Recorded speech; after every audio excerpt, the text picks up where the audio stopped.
So hey guys, how are you all guys? This is the second part of the series. The series name is What If Naruto Play Champion League? Let's start the video. Professor Felina Ivy enjoyed functions hosted by the Pokemon Association like she enjoyed getting hit in the vulva. Being surrounded by out-of-shape blowhards wasn't the reason why she shuffled around uneasily in the ballroom like as if she was separated from a tour group. The fact that she wasn't a professor representing an entire region gave her a chip on her shoulder. Amidst the crowd, Felina spotted a familiar face. Professor Samuel Oak, a closet megalomaniac who was intoxicated by the grandeur of power.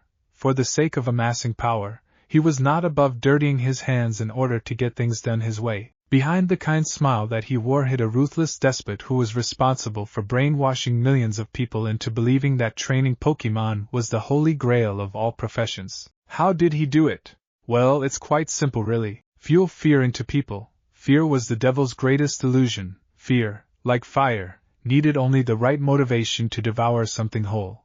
With the limitless resources possessed by the Pokemon Association, Samuel spread tales of war and terror to instill fear into the people. In the midst of chaos and bedlam, he promised peace and order in exchange for children to be made his soldiers. Fear got the best of everybody. They say power lies within everything. For Samuel, power was the stone fortress that stood for century, and to command the fortress was to command the heart of the people. Pokemon trainer was an ostentatious way to describe child soldiers.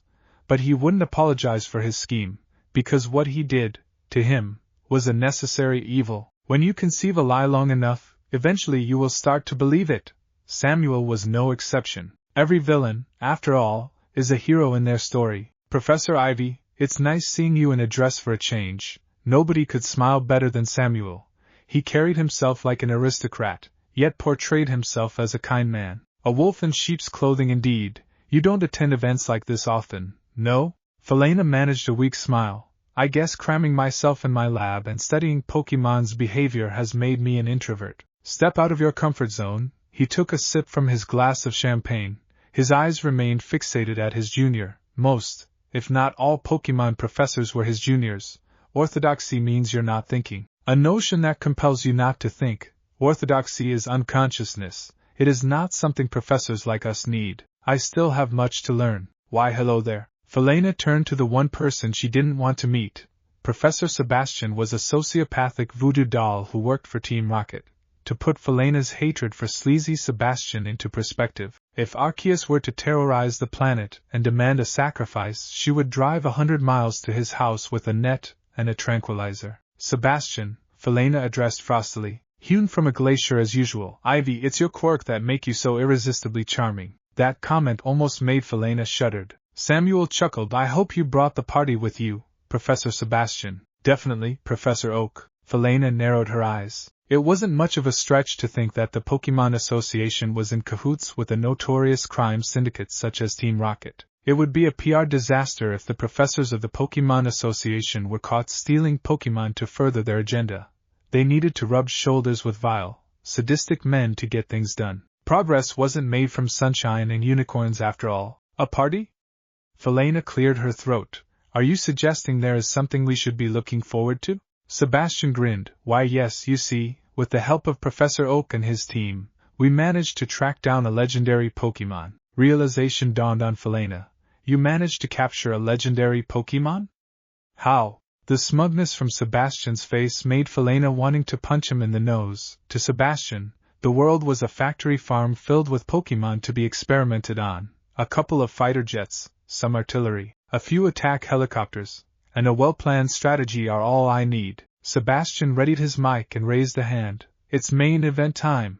As if on cue, the curtain from the opulent stage unfurled, attracting everybody's attention. Displayed for eyes to see was the sovereign of the sky, a black Rayquaza, caged pitifully in an iron prison, designed to contain its immeasurable power.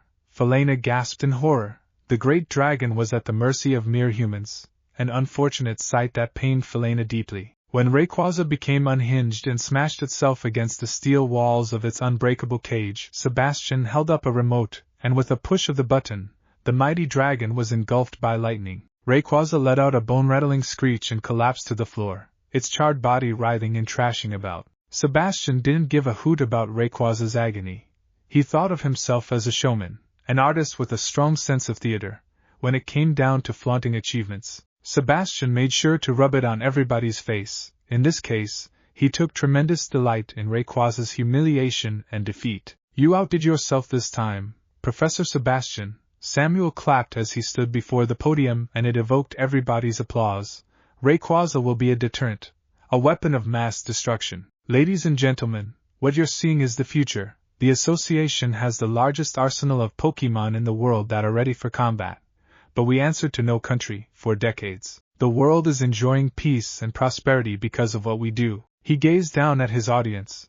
A proud smile found its ways to his aged face. "We are powerful, but power isn't about the ability to destroy. The association has built infrastructure and curriculum all over the world.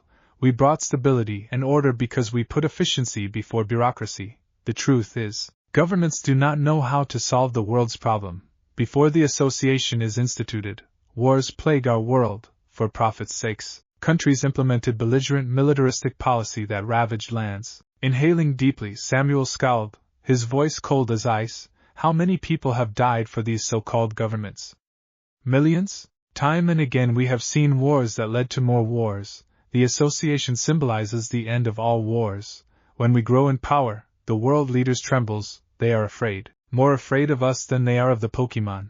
Instead of seeing us as a solution, they saw us as a threat, an independent organization too powerful to be controlled. They are afraid of us. And you know what? They should." While the corporate tycoons, nobles and professors were celebrating their triumph, Felina gazed into Rayquaza's eyes. Hate and rage were radiating from its crimson orbs as it glared vehemently at Felina. It wanted blood, it wanted vengeance, but most importantly, it wanted the extinction of mankind. Samuel cleared his throat. "This moment has been years in the making. Billions of dollars have been spent, so much resources depleted. The scientific setbacks and breakthrough brought us to this day. The association now has legendary Pokémon in our ranks. With their strength, we will bring about a new age. I am but an agent of change who shall guide us to our destiny. Rejoice now and let us commemorate this day with a toast." They all raised their glasses like sheep, cheering for a cause bigger than themselves and drowning out Rayquaza's hapless whines in the process. Felina wanted to refuse, but under Samuel's patronizing glare made her do it too. She had to do something. She had to make things right. But how? Route 29 was the path every child in Johto took to become an aspiring Pokémon trainer. But the residents of Cherry Grove City knew better. Something vile and evil lurked within the forest. Children went missing frequently in the ominous Route 29. But the confounding and disturbing part of the tale was that nobody could really recall much about those tragic incidents. People forgot about the missing children and moved on with their lives, as if shrugging off airs in their mundane routines. Young Billy was just like any ambitious 10-year-old who envisioned himself a hero. He was young and hot-headed. When he got his Pokémon from Professor Elm, he overzealously took off to the woods. The downpour had slackened into a drizzle, but it didn't stop the bright boy from strolling with childish glee in the forest. When he reached the riverbank, he rummaged his backpack for his canteen, but his hand had carelessly brushed across his belt and he accidentally unclipped his Pokeball. Much to his dismay, the Pokeball dropped into the streamlet and whistled along the channel. Chasing the Pokeball wasn't easy for Billy. The faster he ran, the further the damn thing pulled away. He put on speed, and for a moment, he thought he could catch up to his Pokeball. But one of his feet slipped, and he went sprawling. "Shit!" he cried and haplessly watched as his Pokeball drifted into a peculiar cave. "Shit!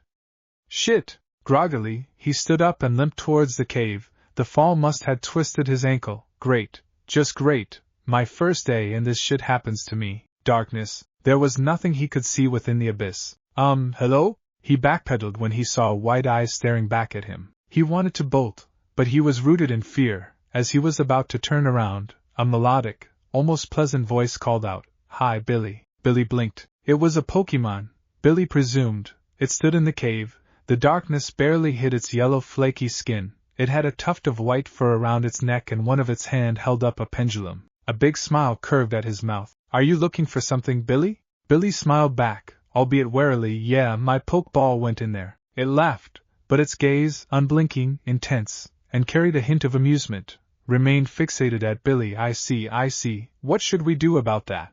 "Can you help me retrieve it?" "Sure." It giggled and beckoned the boy to come closer. "Why don't you come in and find it with me?" Are you a Pokemon? Billy swallowed. It remained quiet, the smile on its face had dropped. Yes, I am. That's cool, why don't you be my Pokemon? I think that sounds like a good idea, it said in a sing-sang voice. I think I should introduce myself to you, Billy. I am Hypno. Hypno knows Billy. Billy knows Hypno. Hypno and Billy are friends, correct? Billy nodded fervently. Yeah, I can't believe I could catch myself a Pokemon so easily.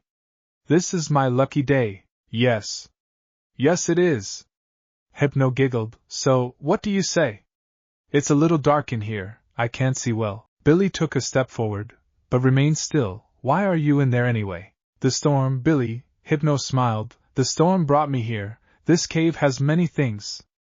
It's a carnival in there, you know? Can you smell it? Tantalizing aroma of funnel cakes, curried goat, and hot wings gushed into Billy's nose. He could smell donuts, cotton candy, and salty sea breeze, but it couldn't mask away the stench of decomposing leaves and something disturbing foul. I can smell it. Do you smell popcorn too? As if on cue, the smell of hot caramel popcorn flooded Billy's senses. Yeah, Hypno guffawed. Good. It's real fun in here. I also have a driftloon for you. Look, it hoisted up a purple balloon-like Pokemon in its grip. There's more in there too.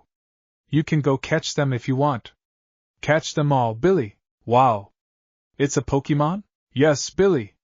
Hypno's grin widened disturbingly. It's a Pokemon that carries children to carnival. It's so fun. Come in.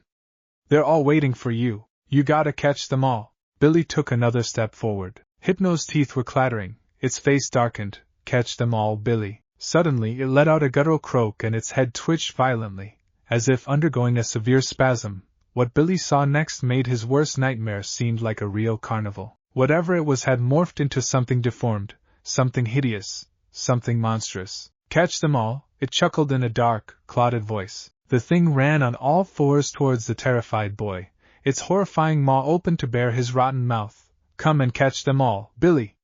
Catch them all. Catch them all, Billy. Billy spun around and dread was caught in his throat, but it was too late. The thing had its claws on him. His shrill and mindless screams went unheard in the vast forest. You can catch all the driftloon in there, its sinister voice crooned, followed by a small giggle. And when you're in there with me, you can join them and be a driftloon too. The sound of ribs splintering brought a searing sheet of agony through Billy's body. At that moment, Billy was no more. So, this is the forest of Nope? Naruto arched a brow and diverted his gaze to the bristling bushes. Doesn't look that impressive to me. Claire rubbed her hands. The chill crawling up her spine wasn't making things any better. Remind me again why you choose to reject Drake's offer and not take a free boat ride to Sinnoh. You do know that Route 29 is infamous for being a haunted path, right? Do you even know what that means? Shrugging nonchalantly, Naruto stroked Moltres' beak affectionately, which the firebird chirped with vigor. Claire, what's your favorite food? She blinked dumbly. What has that got to do with anything? Just answer the damn question. Rolling her eyes, she folded her arms under her bosom. Sweet potatoes. Okay, have you eaten sweet potatoes and then get food poisoning? She nodded. Yeah, when I was 12, I still remember I couldn't eat sweet potatoes for a month because the sight of it makes me want to puke. A saccharine smile curled at Naruto's lips. Those people in Drake's boat are my sweet potatoes, but instead of puking, most likely I might snap and kill everything I seize if I stay in that ship for one more day. Claire, if you want me to be on that ship, you have to be responsible for me. At that, Naruto gave Claire the infamous and despicable puppy dog pout. Realizing that her frustration was melting away, Claire rolled her eyes and pinched Naruto's cheek playfully. If you weren't this cute, I would have slapped you in the face so hard. Oh, sounds kinky. A suave grin played about Naruto's lips. When do we start? Tone down that grandiose sense of self-worth, Naruto. It's not getting you anywhere. Don't sass me, Claire. Naruto winked. That's my job. They shared a light laugh, but their moment of happiness was thrown away when a thick mist invaded the forest. They scanned their environment warily, trying to figure out where was the mist coming from. Claire squinted and discerned a silhouette approaching them. It was a little girl, a creepy one at that too. She was humming to a lullaby, giggling to herself. Naruto ran a few mental checklists to make sure the girl fulfilled the criteria of being the poster girl of a stereotypical B-grade horror flick. Long hair? Checked. Red dress? Checked. Creepy as hell? Double-checked. Forest, you must leave. Talk an annoying haiku. Super checked. Anybody would have freaked out at this very moment, but not Naruto. He was calm and composed, rationalizing his dilemma inwardly. Okay, I'm too confused to be scared right now. Am I supposed to be scared of a creepy-ass little girl?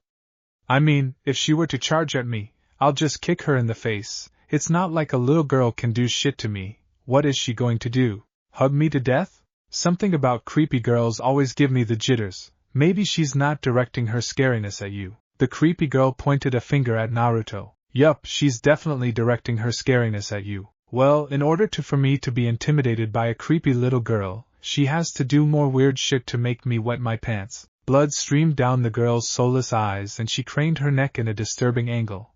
A horrifying grin tugged at her lips. Kurama deadpan, you just have to say it, don't you? Meanwhile, Claire was freaking out. She tugged at Naruto's sleeve and whispered shakily. I think she has a point. Let's get going before things get out of hand, yeah? And Naruto? Naruto wasn't bulging. He took a step forward, straightened the collar of his jacket, and smiled. Hey, we don't mean to trespass your territory, but we really need to get through this forest. Do you mind stepping aside? Leave now!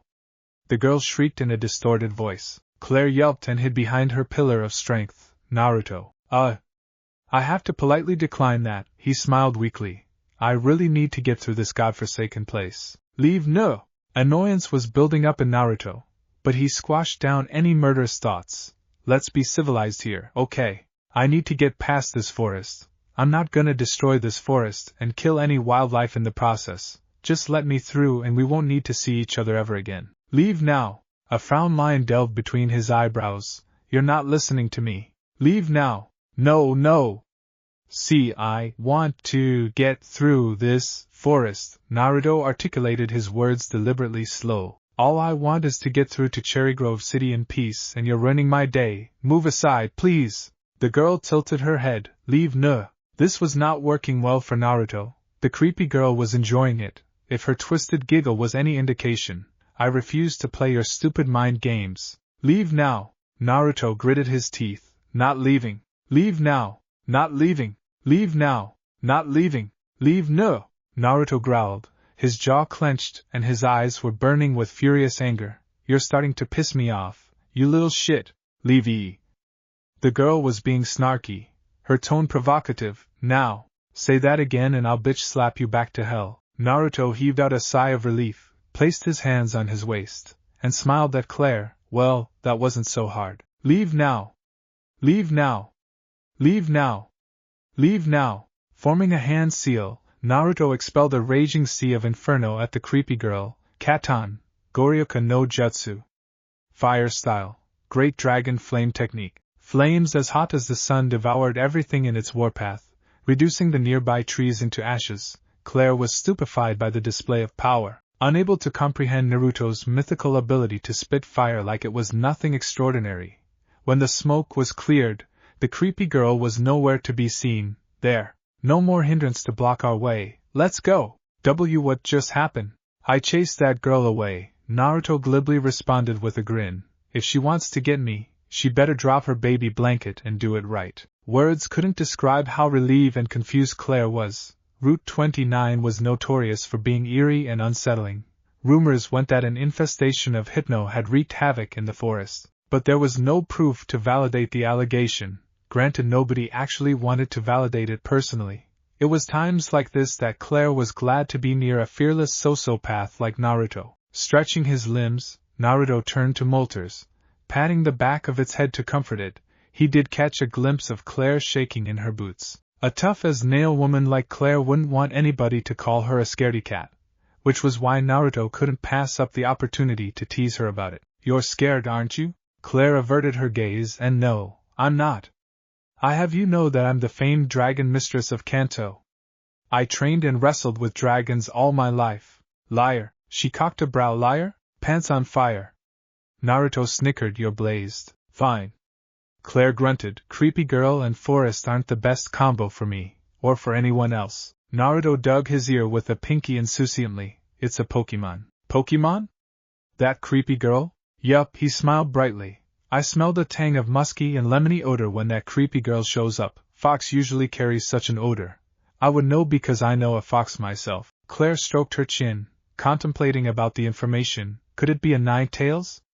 I heard that ancient Ninetales could play tricks on people with their illusionary powers. That piqued Naruto's interest. Ninetales? You guys have a Ninetales here?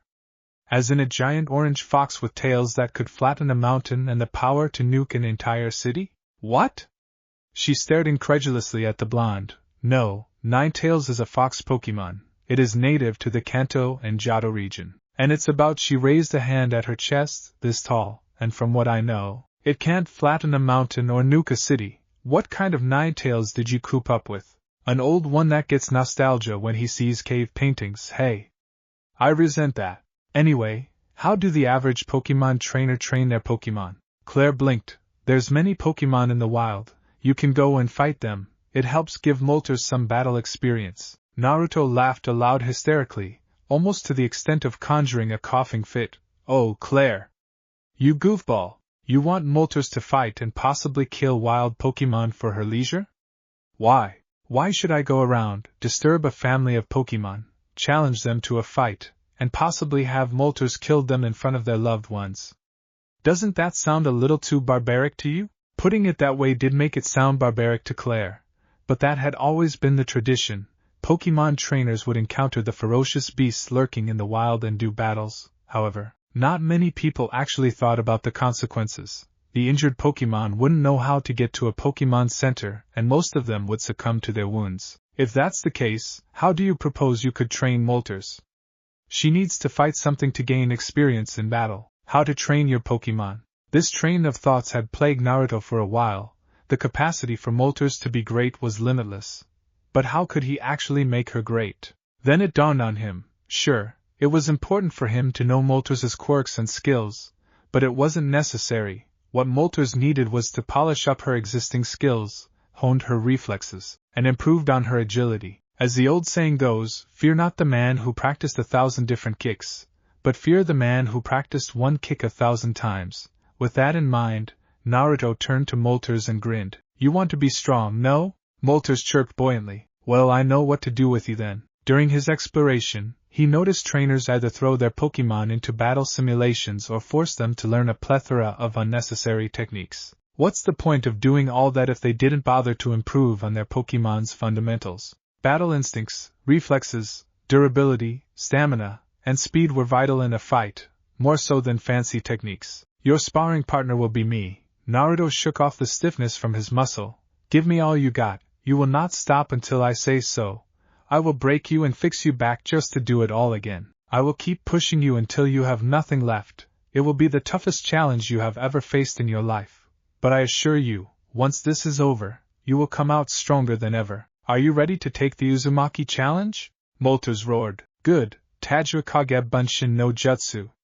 As if on cue, hundreds of Naruto's clones materialized in the forest, glaring in unison at a frightened molters. Dealing with one Naruto was a nightmare for molters. Now she had to survive a friggin' army. This was an overkill. If you think I'm gonna pull my punches, you're dead wrong. I'm gonna come at you with all I got in this challenge. You will be doing one thing and one thing only. Fear overwhelmed molters, but she stood her ground.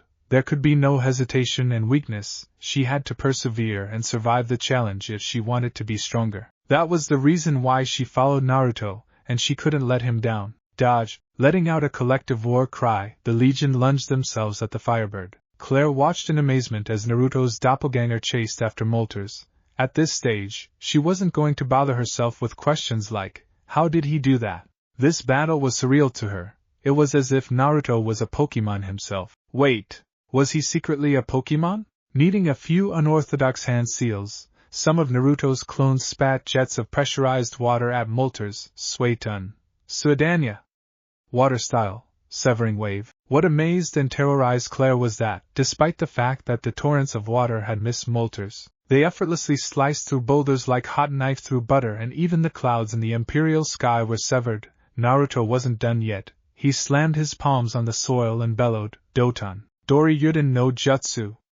Earth style, Earth Dragon bullet technique. Mother Nature was warped into a wicked Gatling gun, firing a barrage of stone and rocks at molters.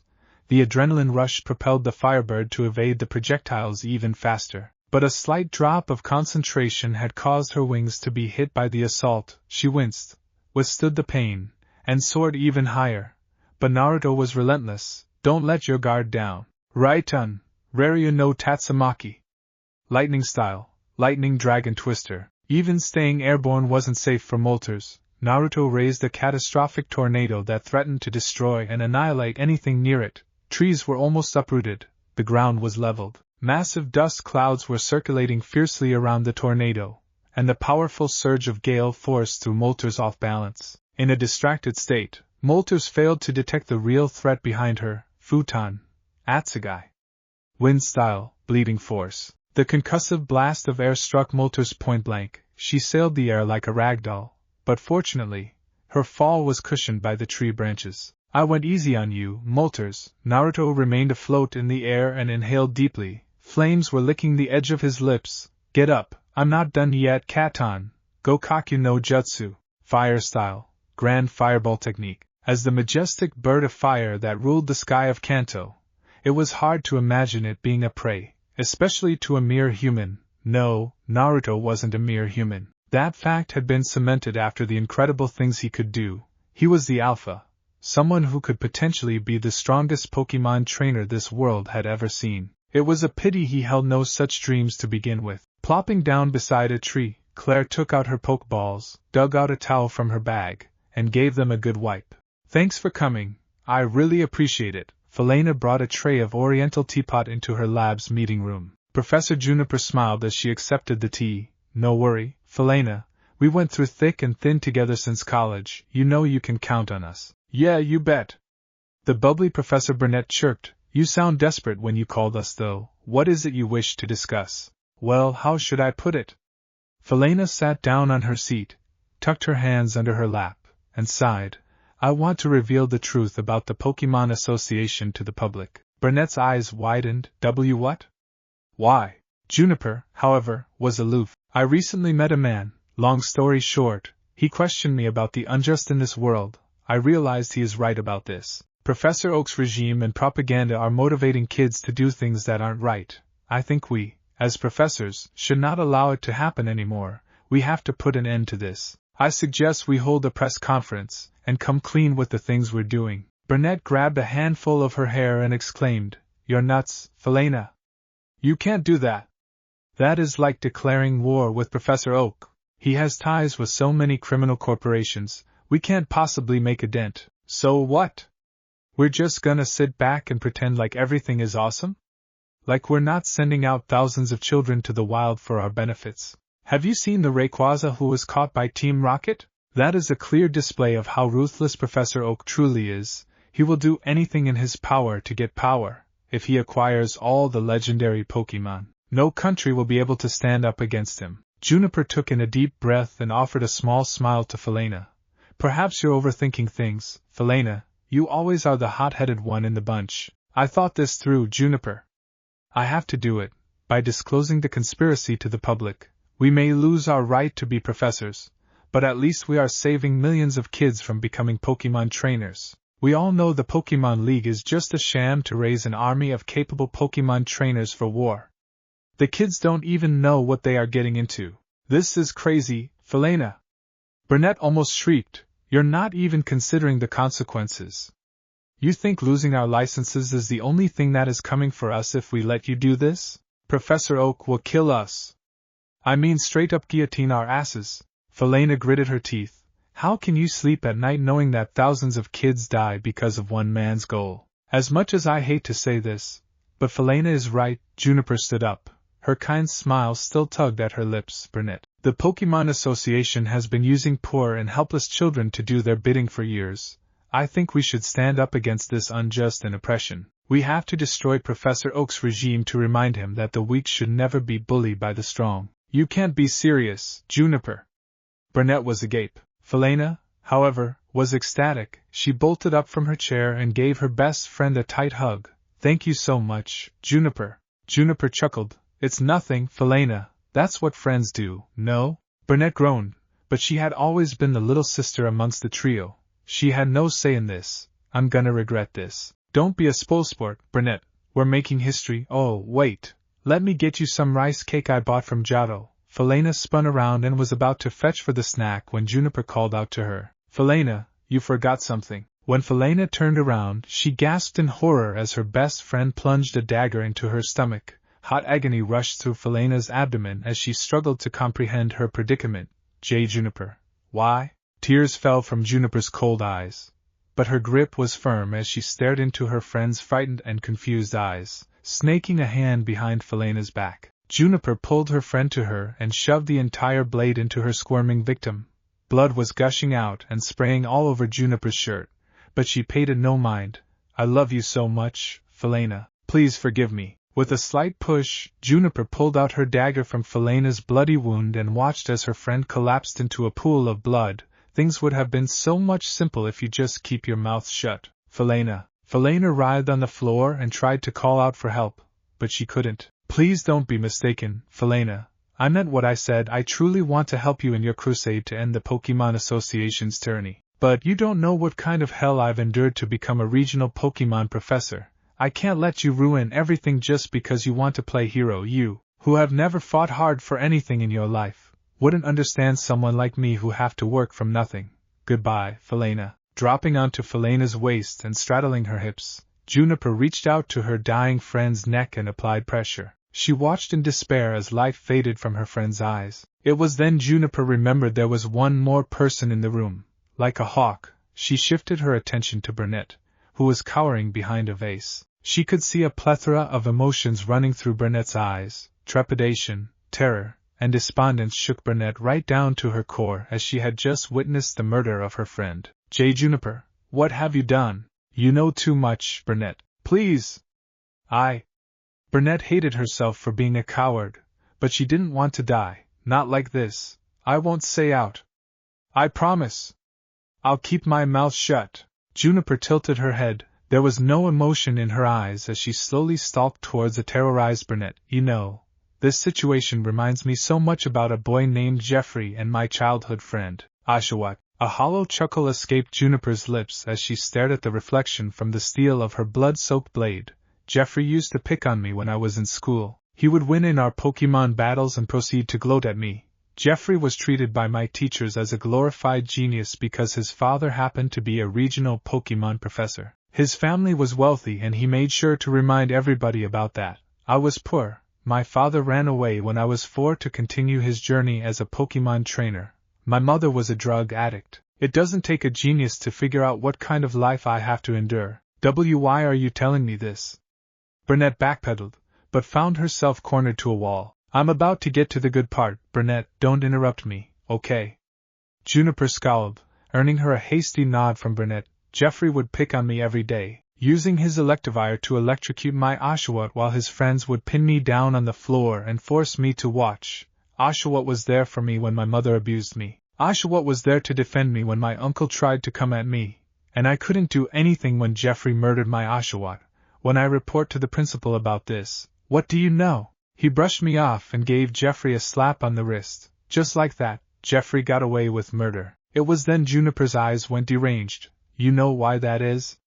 It's because Jeffrey's father is a renowned Pokemon professor. It was then I realized that fame, power, and wealth gives you the right to do anything you want. The next day, Jeffrey resumed his antics. He picked on me again, pulled my hair, threw mud at me, and say nasty things at me. But I guess the reason I truly snapped that day was because he insulted Oshawott. Juniper stood before a trembling Burnett, the dagger still in her hand. That boy had a good house, a good family, and everything that I would have killed for, and he took it for granted. I got angry, Burnett. I did something he didn't expect me to do.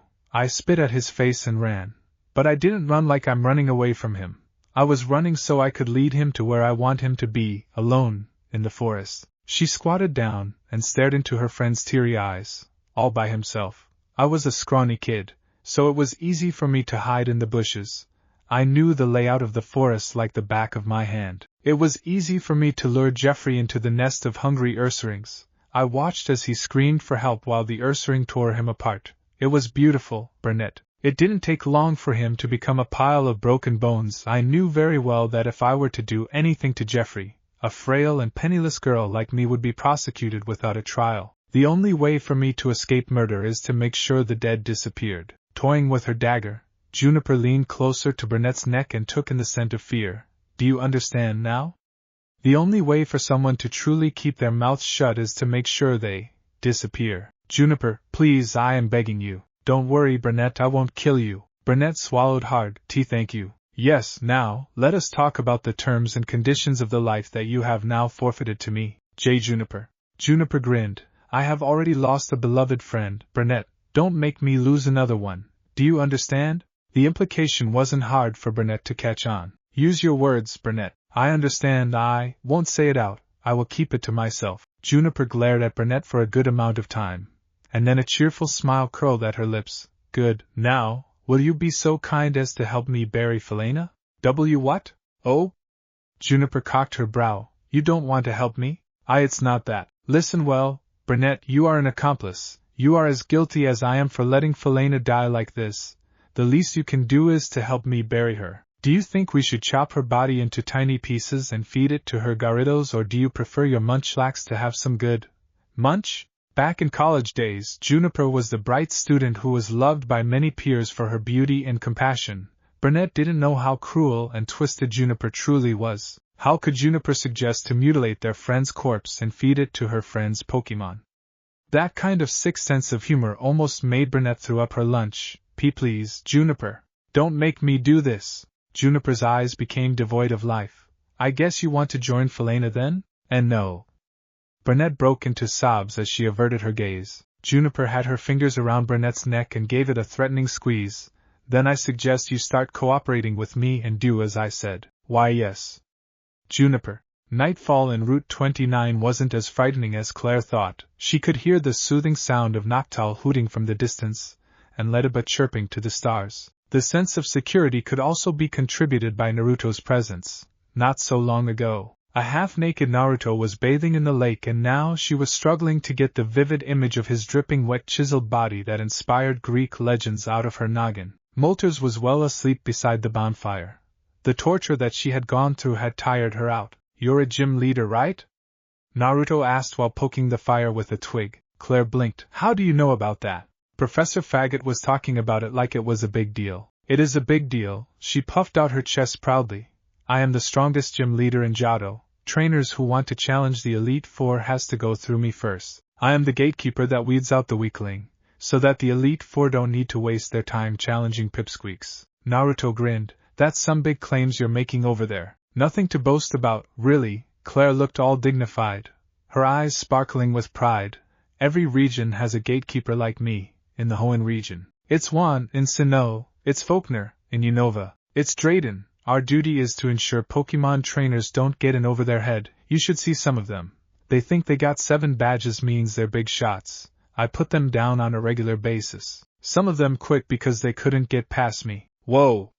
That sounds badass. Sniffing her nose and feeling her ego inflated, Claire smirked in triumph. It's nothing, really. Gatekeepers like us are strong enough to be part of the Elite Four. We don't do it because you can't beat the Elite Four? Not true. Claire gritted her teeth. Being dissatisfied with your current incompetence doesn't make you a liability. Naruto grinned. Doing nothing about it does. Claire snorted, folded her arms, and looked away. That's rich of you to say that. You have it going for you. Cool, mysterious abilities, great physique, a powerful Pokemon under your wing. You have it all. Naruto rolled his eyes. Believe it or not, I was born nothing. I don't have parents to look up to. I don't have relatives to stay with. Hell, I have the approval rating of a dried turd. People think I'm a monster for what I am and what I can do. Worse still, I was born a shorty. I was lacking everywhere. I'm not good at studying. I can't aim if my life depends on it. And I have no social skills. I'm pretty much born to be a little bitch. And how do you become what you are today? By doing something about it and not be a little bitch. Claire giggled. You're really weird. At any rate, it's getting late. We should catch some sleep and continue our journey tomorrow morning. Yeah, let's. Claire watched as Naruto took her sleeping bag, unfolded it, and crawled his way into it. What are you doing? That's mine. Sharing is caring, Claire. Naruto smiled. Claire deadpanned. You don't have a sleeping bag, right? It's getting late. We should catch some sleep together. Stop ignoring the question. Naruto's eyes went somber. There are plenty of predatory Pokemon out there. Don't forget the creepy girl we met earlier is a Pokemon too. Who knows what they are doing? Maybe they are watching us as we speak. At that, an unnerving chill crawled up her spine. She rubbed her hands and looked to her left and right frantically. But don't worry, with me around, you will be safe. But I can't protect you if we sleep in a different sleeping bag. I have to sleep in here with you to keep you safe. Believe it, that is the most horrible pickup line I've ever heard. But that didn't change the fact that Naruto has a point. That creepy girl was still out there, and who knows what kind of bloodthirsty monsters were anxiously waiting to pounce on them. Naruto had proven himself to be some sort of monster repellent that ward off other monsters due to his dangerous presence. Staying close to him was the only option for her to survive in the woods. So, you coming in here with me or what? Naruto still carried that smug grin, as if he had already won the debate. Fine. But if you try anything weird, don't be silly. If I want to try anything weird with you, I would have done that long ago, and you won't even have any say to that. You're an asshole. A handsome asshole, but asshole nonetheless. He let out a yawn and closed his eyes. Well, take your time. I'm gonna sleep now. Wait. Claire hesitantly and reluctantly lifted the sheet and squirmed her way into the sleeping bag. She stifled a yelp when she felt his strong arms wrapped around her back, pushing her closely to his chest. Hey, you're warm. He took a good sniff at her hair, much to her chagrin, and smelled good too. Like I say, bad pickup line. I don't need a pickup line to get girls. Claire hid her flustered face and grunted. Overconfidence will be your downfall. Part of my charm, he quipped. And how do you propose we keep those dangerous Pokemon away when we're both asleep? I'm a light sleeper, Naruto replied, like responding to a question about the weather. We'll be dead by then. Buckle up. I already have clones scattered all over the forest. I'm hunting the creepy girl down as we speak. Liar. Naruto cocked a brow. Oh, you're calling me a liar? Claire growled. I hate you so much. Don't worry and go to sleep. By morning, the creepy girl will be caught by me. Believe it. To find a Pokemon in the woods was easier said than done. Naruto had an army of clones roaming the forest for hours. But he hadn't detected any anomaly yet. That creepy girl was good with stealth and hiding. That he had to hand it to her, however. She wasn't much of a threat than the other source of evil lurking within the bowel of the forest. He had smelled the putrid stench of death the moment he stepped into the forest. Satan's butthole smelled better than that. Speaking of the devil, one of the clones glanced up and found the creepy girl standing upside down on a tree trunk. Leave this forest. Anybody would have soiled their pants.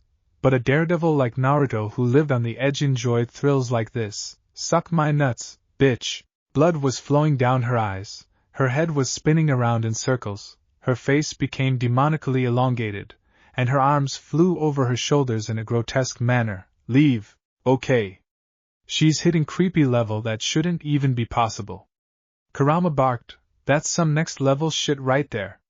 We can't let her keep doing that shit any longer. I say we bring down a couple of meteors down, pull out a flamethrower, hold her sideways, and go all gangsta on that biatch. Do it now before she starts crawling towards us. Calming down the homicidal fox in his gut wasn't easy, especially when said fox was screaming bloody murder at the creepy girl, who was still spinning her head in hysteria.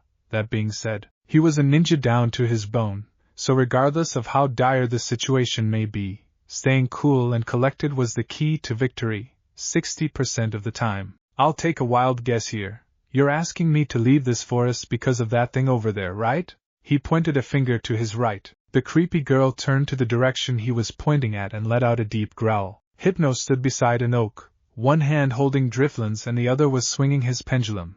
The moonlight cast a menacing shadow over Hypno's features, but there was no concealing his deranged-looking eyes. It grinned toothily at the creepy girl, as if recognizing her. Whoa, freak show over here is casting a massive genjutsu at us.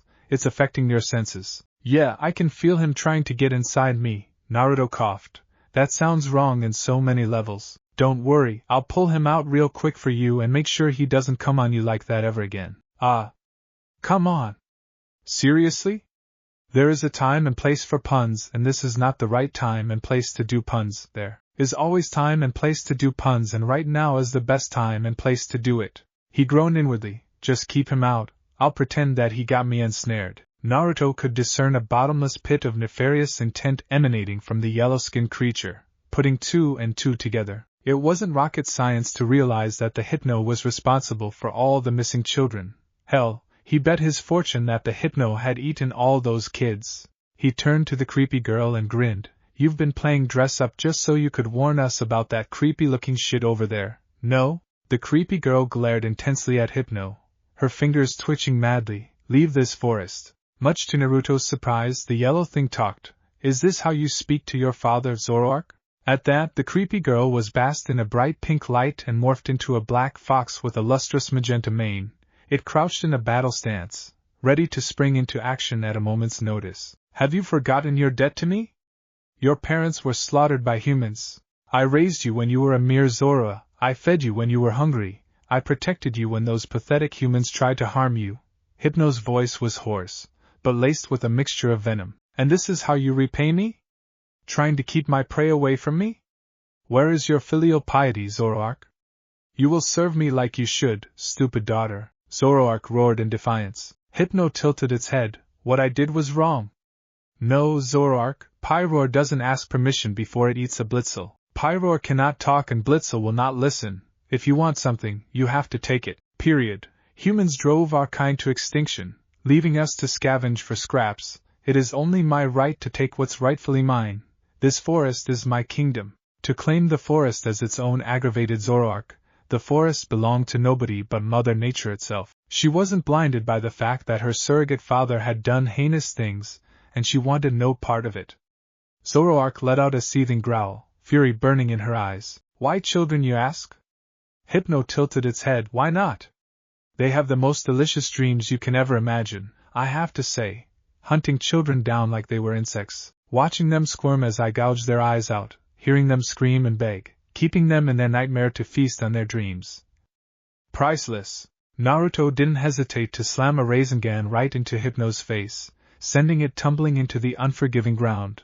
Alright, fun time is over, pal. You are one sick fuck and I'm gonna kill your crazy ass right now. It was horrific to know that this creature fed off from the fear of children. The imagination of a child could be extremely vivid, so when Hypno took the shape of its victim's greatest fear, it could play with its food in the cruelest way. Such blasphemy was the reason why Naruto saw the Pokemon Association as a criminal organization, which was hell-bent on throwing kids into the forest, knowing full well that dangers like these exist. With a graceful leap, Zoroark landed before Naruto, her eyes narrowed. Stand aside, fox. Tendrils of raw energy flowed into Naruto's fingertips, allowing him to bring a bright fire into his palm. Zoroark wanted to settle this battle by herself, but she had no say in this matter. Even she knew the human that stood before her was no human. I won't ask twice. It was then Moltres swept into the battlefield, bringing a rain of fire upon a startled Zoroark. With her incredible reflexes, she did multiple backward somersaults to avoid being incinerated by the torrent of flames. Naruto raised a brow. A grin tugged at his lips as Moltres landed right beside her master. Oh, you want to join in the fun? The majestic Firebird roared. Her passion was burning the atmosphere. Good, Naruto nodded. Keep the fox busy while I deal with the menace over there. Much to Naruto's surprise, Zoroark transformed into Moltres' duplicate. It took off to the sky like a shooting star with Moltres on hot pursuit. What is your greatest fear, Naruto?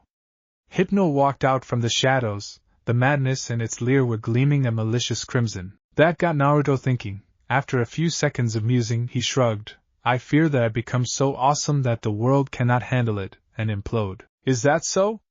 Even though Kurama was doing an excellent job warding off Hypno's illusion, it didn't stop Naruto from seeing the haunting image of Kaguya Otsutsuki before him. No matter how beautiful Kaguya was, at the end of the day, she was nothing but a monster who tore the world asunder. It made him froze to the ground. A cold chill crawled up his spine as he relived the terror of her reign. It seems you do have fear, and a crippling one too. It was without a doubt that Naruto still harbored some form of fear for Kaguya, but that fear was overwhelmed by his frustration, rage, hatred, and despair. The yellow bastard was oblivious to the fact that Naruto's fear didn't terrorize him. His fear only fueled his entire being with untamed anger. Without warning, Naruto sped towards a surprised Hypno with a dagger in his grasp. In an instant, Naruto closed the gap between him and the monster. With a swing of his blade, he sliced through an apparition of Hypno. Much to his annoyance, you got the guts to eat children. but don't have the guts to fight a grown man. What a cowardly prick. Hypno was caught off guard by how fast Naruto recovered from his fear. Nobody could bounce back to reality that fast. I think you're misunderstanding something.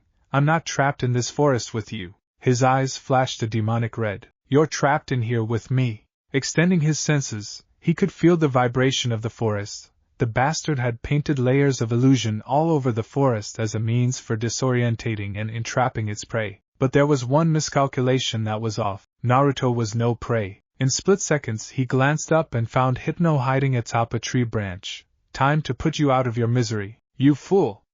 Hypno spat. Rage was gleaming from his bloodshot eyes. You think of me as a monster? What a joke! Incorrigible humans, he said it with venom soaked in his tone. Your kind knows nothing but war and carnage. Humans have been exploiting us as your weapons for centuries. You sent children to hunt for us, and when you captured us, you force us to do battles for your sick, twisted pleasure. We have no say as you force us to hurt our brethren. Does that not sound familiar to you? Naruto narrowed his eyes as he watched the bastard ranted heatedly. No, it doesn't. He raised one finger. First of all, I ain't from this world, so whatever the humans did in this world is none of my business. He hoisted two fingers. Secondly, I ain't a kid. His third finger rose. And most of all, what humans did to your kind does not excuse you from eating children and feasting on their fear. What you did. What I did. Hypno growled. If it wasn't for me, most of the Pokemon living in this forest would have gone extinct or captured by some good-for-nothing kid. I brought liberation. I brought peace. It is your kind, the murderous filth of his planet, that are the villains. Humans are the bane of our existence. So what if I ate those pathetic, mewling children? They deserve to die. All of you deserve to die. Much to Hypno's chagrin, Naruto snapped his fingers and thumb together repeatedly to form a mouth gesture. I'm hearing too much yapping from you. Ain't nobody got time debating this shit with you. See you in hell. And no fancy techniques, no explosions, no gimmick. Naruto was faster than a speeding bullet. It was over before Hypno could react. A fluid slash was all it was required to behead the monstrosity, putting an end to its terror. Naruto watched as Hypno's decapitated corpse fell from the tree and crashed into the pool of mud. Barely acknowledging his kill, he gazed up and exclaimed, Molters! I'm done here! Wrap it up! I gotta go back to sleep! With a raging and triumphant roar, Molters spat out a smothering inferno that overwhelmed her startled foe. It wasn't every day for Claire to wake up and see a seething Zoroark tied to a tree, struggling to no avail as it tried to get out of its binds, as usual. The happy-go-lucky Naruto was roasting a far-fetched? EW. Gross. Claire was a vegetarian and could never bring herself to eat a Pokemon. She looked away and tried to focus her attention at the growling Zoroark. Let me take a wild guess here. That is the creepy little girl. Yep. Jolly and satisfied, Naruto petted his equally happy Molters on her head. Hey, breakfast is ready. You wanna try this duck I killed? It was harassing me earlier, so I broke its neck. Its meat smells so good though. No! And stop telling me those graphic details. I don't want to know what you did to that poor Pokemon. Claire folded her arms and fumed to herself. She could never condone the act of murdering Pokemon. There is no but to that. Don't even try and argue with her. You could have just grabbed some berries. They are nutritious and more environmental friendly. Naruto looked at Molters. They both turned dreadful quiet, and then they turned to Claire and chortled like maniacs. Berries? Are you out of your frigging mind? Do I look like a bum to you? Wait, don't answer that. It's called a healthy, vegetarian diet. The laughter in Naruto's face comically changed into a somber one. Vegetarian? What is that? I have never heard about that word before. Molters snickered. Claire blew a raspberry at Naruto and folded her sleeping bag. Do I want to know what you did to this Pokemon? Long story short, her father is responsible for eating stupid children who roam in this stupid forest in the middle of a stupid night. Naruto took a bite of his perfectly cooked meat and shared it with Molters. I killed her father, cut his head off and hanged it at the entrance of the forest. You can't miss it. Now I have her captured. She's my Pokemon. Ho! Ho! Ho! Shaking her head, Claire lifted her bag. That's not how you catch a Pokemon, Naruto. You need to throw a Pokeball at her. Brows furrowed, Naruto jibed. Why should I imprison a Pokemon against its free will? You don't see me doing that to molters. It's always convenient for you. Traveling with a bunch of Pokemon is intimidating and stressful, really. Then don't catch so much Pokemon. Simple, problem solved. Naruto said it like he had solved the world's greatest mystery. Wanting to have more Pokemon and taking care of all those Pokemon are two different things. You need to give them emotional support. You need to feed them, bathe them, shower them with love and make sure you don't have favorites. Yikes. Lots of hard work, ain't my thing. I'm gonna let her go once I'm done messing with her. Claire deadpanned. Use a Pokeball. It can save all your trouble. Not that hard to understand. Suddenly, the bush rustled, reacting to instinct. Naruto unsheathed his dagger, ready to pounce at a moment's notice. A Rhydon burst out from the shrubs. Its bulky frame was caught in a net. Bang! The deafening gunshot startled Naruto and Claire. A few men, who were clearly up to no good, emerged from the woods, laughing at the moaning Rhydon that they had just shot. Horror marred on Claire's beauteous face. How barbaric! The Rhydon was already ensnared by the net. Why shot it? With great anger, Claire stood up and pointed a finger at the ruffians. What are you? We're poachers. The giant of a man pumped his shotgun and flaunted his weapon warily. And I suggest you walk away and leave your molters with us. That struck a raw nerve. The audacity of these men. Claire wouldn't have it. No way. You think we'll just leave our precious Pokemon to creeps like you? Another goon took a step forward, shifting himself so that Naruto and Claire could see the revolver stashed on his belt. Then perhaps you will like to stay too and keep us company, little missy. Naruto's blood boiled when the poachers with the baseball cap squatted down and cruelly sawed off the incapacitated Rhydon's horns, leaving a macabre and bloody mess out of the Pokemon's head. Flesh and gore spilled out from the squirming Rhydon's wound, horrifying Claire in the process. In a fit of rage, she reached out for her Pokeball, but her wrist was caught by Naruto. Seems like your boyfriend has some brains in that pretty face of his. Too bad though. You won't be having a Pokemon soon. The poacher snickered. Now hand over what you have. Claire gritted her teeth. Or what? The goon in a torn flannel shirt and shotgun grinned. Or we empty 2 shotgun shells into your boyfriend's head, and then we take your Pokemon. And we'll take you too. You'll be pleasing us every night after that. Little missy, your choice, bitches. Scratching the back of his scalp, Naruto strolled casually towards the poachers, who grew vigilant at his temerity. The way he fixated his cold, murderous glare at the poachers were unnerving, even for Claire. Stay back. I'm warning you. The poacher aimed their weapons at the dauntless blonde, who picked up a sledgehammer from the poacher's haphazard pile of blunt tools. Put it down, motherfucker. In an instant, hell broke loose. Naruto smacked away the revolver aimed at his forehead and smashed the sledgehammer into the back of the poacher's knee, effectively and efficiently shattering his victim's shinbone. Screams of agony was all the poacher could manage as he crumbled to the floor, writhing and sobbing. Panic and trepidation overwhelmed the rest of the poachers. The one with the shotgun was about to fire his rounds at Naruto, but he didn't see the head of the sledgehammer coming his way. His jawbone was brutally crushed and the world went spiraling for him. Without hesitation, Naruto slammed down his bloodied hammer right into his victim's skull, cracking his head open like a watermelon. Adrenaline was fueling Naruto as he sidestepped a reckless assault from the thickly built bastard with the baseball cap. Said bastard's arm was shaking. His vision was jarred, but the grip over his dagger was tight, so tight that his fingernails were digging bloody trenches on his palm. Stay away from me, you fucking psychopath. How does it feel to be the victim? How does it feel to be at the bottom of the food chain? It was do or die for the poacher. With blind rage, he charged at Naruto, but his foolhardy attempt to stab the blonde ended swiftly when his stomach was bashed right in by the sledgehammer. He keeled over, vomiting blood all over the sodden soil as searing pain struck his senses. Channeling the last ounce of his strength, he swung his dagger at Naruto, who effortlessly caught his offending hand, snapped his wrist, and delivered a devastating blow with the sledgehammer right into his nose. Naruto's rampage wouldn't have stopped if Claire didn't rush to him and enwrapped her arms around his waist, calming the beast within him. Please stop. Naruto! You're scaring me. Let go of me, Claire. These pieces of shit don't deserve to live. Let me bring them to their makers. It is not our call to make, Naruto. Claire bellowed into Naruto's chest. You can't kill them like this.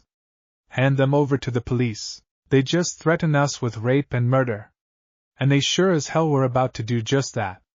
Naruto pointed a finger at the mutilated Raidon and growled, "Did you even see what they did to the Pokemon? I might not give a shit about this world, but I know those assholes need to be put down." Claire glanced up and to her horror, all she saw were the eyes of a stone-cold killer. No mercy, no emotion, no hesitation. Just blind fury and a desire to make things dead. No! She can't let him be this way. Killing human beings is wrong. If you murder a murderer, the number of murderers in this world doesn't drop, it remains the same, Naruto. Let the law decide their fate. Please! At that, he snorted, "If I murder 10 murderers, I'm sure the numbers will drop a whole lot more." "You're not listening. You're not above the law." Naruto rolled his eyes. "I kill those who need killing." Claire was in disbelief. How could someone who was capable of being compassionate and kind be so cold when it came to the topic of taking a person's life? The irony was baffling for Claire. "Have you ever doubted yourself, Naruto? When you kill someone? Like I said, I kill those who deserve killing. I don't doubt it, not even for a second." Naruto brushed past her shoulders and stalked predatorily towards the groaning poachers with the broken leg. At this moment, he was a walking death machine, marching towards to deliver righteous punishment and bring the day of reckoning upon the wicked. "I'm not done with you yet." Claire grabbed Naruto's wrist to halt his steps and she stood before him. "What about second chances?" "Huh? What about hope?"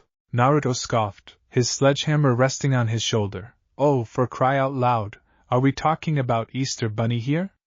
You want to talk about some make-believe, huh? You want to know what I think? I think this world is downright insane. I think the police ain't gonna amount to anything if your government allows children to hunt Pokemon for sports. I think this world needs someone tough to give it a good wake-up call. Your law ain't gonna do shit to scums like these. That is not for you to decide. You talk about judging evil, but I see the real world, Naruto. Redemption exists. These people may have done some stupid shit, maybe they are evil, but I believe there are goodness in their heart, maybe just a little. If you kill them now, all those possibility will be gone. That possibility of them becoming good, to do better. To try. Everybody deserve a second chance. To do what? Slaughter Pokemon, defile the innocent and rape women? Naruto's voice became deep and dark and his eyes were blazing red with hatred, petrifying Claire in the process. "No, I believe they need no saving. I believe there are monsters like them who deserve to die." "Then what about you?" Claire was mustering her courage to stand up against the ferocity of Naruto's cruel gaze. "What happens if someday someone decides that you deserve to die?" A snarky and sinister grin curled up at his lips. "Then I hope that someone better make sure I die or there will be hell to pay." "Put that hammer down, Naruto. Do it or I'm done." Claire cried out. "I'm done. You hear me? If you kill him, I'll leave you. Nobody is gonna escort you to Sinnoh. You'll get lost and die." Naruto turned around, dragged his sledgehammer across the floor, and started humming a nefarious tune. At that moment, he was a hungry vulture, blood-drunk and ready to kill himself some poachers. "Who made you a monster, Naruto?" Claire clenched her fist. Tears were swelling from her eyes. "Answer me." He looked behind his shoulders and raised the sledgehammer. "War made me a monster. If you can't believe in redemption, then there is something truly broken inside you. Put down the hammer," Claire pleaded, her voice desperate and hoarse. "Please, Naruto, I'm begging you, please stop this." The maelstrom of rage and confusion in him somewhat subsided and his eyes were no longer radiating fire. "Do it for me." Loosening his grip over the sledgehammer, Naruto heaved in a deep breath. "Do you know what the worst part about war is?" Claire swallowed hard, a mixture of relief and sorrow stirring in her heart, as she studied Naruto's back. "Watching all the people you care about died." Naruto let out a hollow laugh. "Nope, I take that back. That's not the worst part. The worst part is, I didn't die with them." With that, Naruto tossed the bloodied sledgehammer away and walked to the squirming Raidon. Flesh and bones could be seen on the Pokemon's snout. The wound was too severe to be healed. Heaving out a sigh, Naruto decided to give the Raidon some semblance of mercy. In a blink of an eye, his hand shot out and pierced through armor and thick skin, obliterating the Raidon's brain in an instant. Claire shrieked indignantly and stormed towards Naruto. What are you doing? Why did you do that? This Pokemon was in great pain, and it's dying. There is no way we can bring it to the nearest medical center in time to patch it up. Killing it is the only way to end its misery. She hit his chest, denying the truth with tears in her eyes. And no. Don't say that. Look at it, Claire. Tell me the Rhydon can be saved. It was cruel of Naruto to break Claire out of her shell of innocence, but he wouldn't want her to be naive and oblivious about this monstrous world she lived in. He made her look at the grotesque corpse. Nay. He made her look at reality. That Pokemon has half of its skull bashed open. It can't be saved. Death is its only reward, thanks to the poachers, that is. Naruto went and collected their belongings, called the police. Do whatever you want, I'm getting out of here.